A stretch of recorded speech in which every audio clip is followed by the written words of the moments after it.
how powerful this volcano is above ground, but what's happening below the Earth's surface that's fueling this natural disaster. Now, I'm joined now by a volcanologist, Erik Klemetti. He joins me live. And Erik, thank you so much for joining us here on CNN.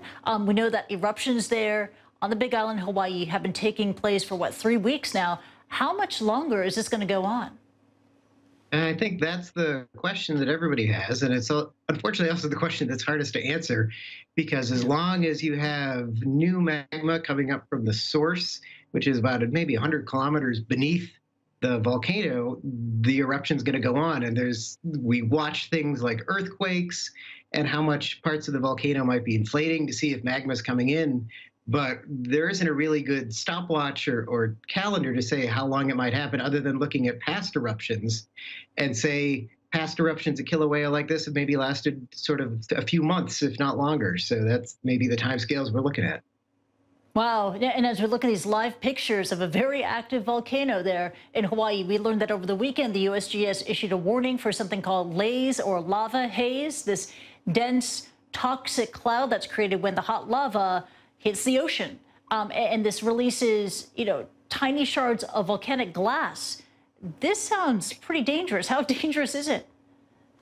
Well, I mean, it's the sort of thing that you look at these lava flows hitting the ocean, and there's these big, what look like steam plumes, and a lot of it is steam. But the lava is hot; it's about 1,100 to 1,200 degrees C, and it hits the water, and it instantly cools into these tiny little and fragments into these glass shards, which is more or less volcanic ash. And you breathe that in along with the acid that's being produced from reactions when that ocean water evaporates, and it can overpower their respiratory system really rapidly, because you're getting these tiny little glass shards in your lung and acid in your lung. So you want to stay away from where the lava is entering the ocean. Otherwise, you can get overwhelmed by those plumes really quickly. Absolutely. Now, we're airing right now earlier footage of the lava flow, and it looks sort of blob-like, slow moving. But we've also seen additional footage of rushing rivers of lava. And we could see that it can move pretty fast. Why is that? Why is that happening as well? Well, lava can move. It's based on how sticky it's going to be. And one of the things that controls how sticky it is going to be how hot it is when it erupts. So one of the things that the Hawaiian Volcano Observatory scientists have been talking about is that we might be seeing hotter lava erupting, and that's going to be lava that is going to move faster and move easier than some of the earlier stuff that might have been cooler, and it'll be stickier and move a little slower. So we might be seeing a gradual change to something a little more hotter coming out of the ground, thus making these rivers of lava that seem to move pretty fast.